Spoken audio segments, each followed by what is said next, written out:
नया भारत का निर्माण पूरे भारत में हुआ है और गरीब कल्याण की जो योजनाएं चल रही हैं उनको लेकर हम जनता के बीच में जाएंगे कि हमारा प्रत्याशी कमल है, हमारा छाप कमल है, हमारा चेहरा कमल है। हर चुनाव अलग चुनाव होता है। क्रिकेट का मैच है, अभी वर्ल्ड कप चल रहा है क्रिकेट का। पिच अलग है, अपोनेंट अलग है, स्टेडियम अलग है, ग्राउंड अलग है। जितना वोट पिछले चुनाव में मिला था उससे ज़्यादा वोट मिलेगा, चाहे प्रतिशत में ज़्यादा मिलेगा और संख्या में भी ज़्यादा वोट मिलेगा।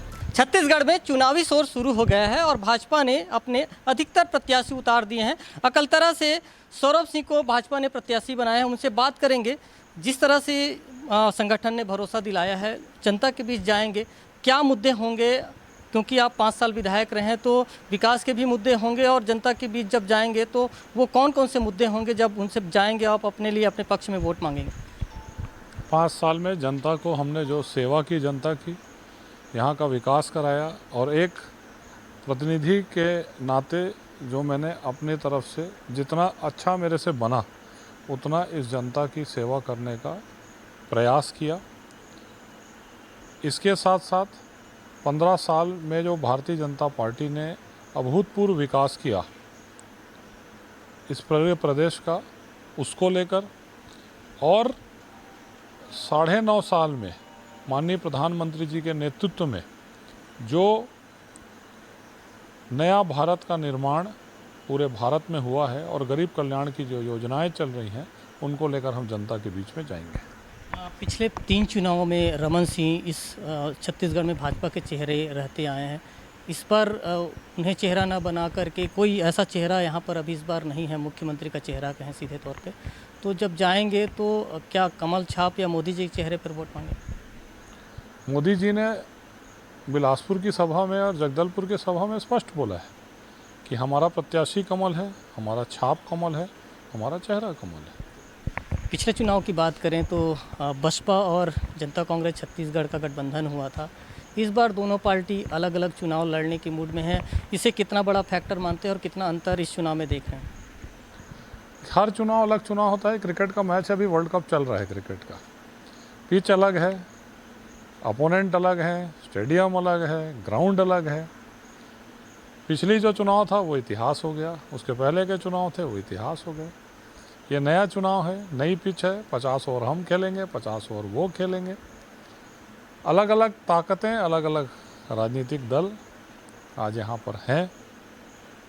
उन राजनीतिक दलों को कितना जनता पसंद करती है, कितना उनको प्रतिसाद मिलता है, ये जनता तय करेगी। एक बात मैं ज़रूर बोलना चाहूँगा कि मेरे को पूर्ण विश्वास है कि भारतीय जनता पार्टी को जितना वोट पिछले चुनाव में मिला था उससे ज़्यादा वोट मिलेगा, चाहे प्रतिशत में ज़्यादा मिलेगा और संख्या में भी ज़्यादा वोट मिलेगा।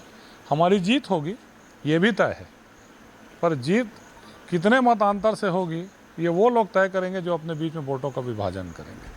2008 में आप जब विधायक थे तो बसपा से आप विधायक बने थे, उसके बाद से फिर 2018 में आपने भाजपा से आप यहाँ चुनाव लड़े और जीत कर आए। एक बार फिर संगठन ने आप पर भरोसा जताया है, तो अब क्या ऐसे मुद्दे होंगे, खास करके यदि हम विकास की बात करें कि 2 बार आप विधायक रहे हैं अलग अलग पंचवर्षीय में, तो ऐसे कौन से काम बच गए हैं जिससे आपको लगता है कि होने चाहिए? बहुत सारे ऐसे गरीब कल्याण के काम हैं, बहुत सारे ऐसे काम हैं जो राज्य सरकार नहीं कर पाई। उन कार्यों को हमारे पार्टी के मैनिफेस्टो में शामिल किया जाएगा। बहुत अच्छा हमारे पार्टी का मैनिफेस्टो आ रहा है। उस मैनिफेस्टो में शामिल करने के बाद बहुत सारे ऐसे काम हैं जो काम यहाँ पर होंगे। छत्तीसगढ़ में 5 साल कांग्रेस की सरकार रही, अलग तरह से दावे किए जाते हैं कि यहाँ छत्तीसगढ़ में जो योजनाएं बनाई गई वो योजनाएं जो हैं वो मॉडल है और देश में उसकी तारीफ हो रही है। तो यदि हम अकलतरा के लिहाज से कहें तो किस तरह से आप धरातल पे पाते हैं उन योजनाओं को? भूपेश बघेल ने एक अपना खुद का ही मॉडल खड़ा किया। ये छत्तीसगढ़ मॉडल ऑफ डेवलपमेंट है।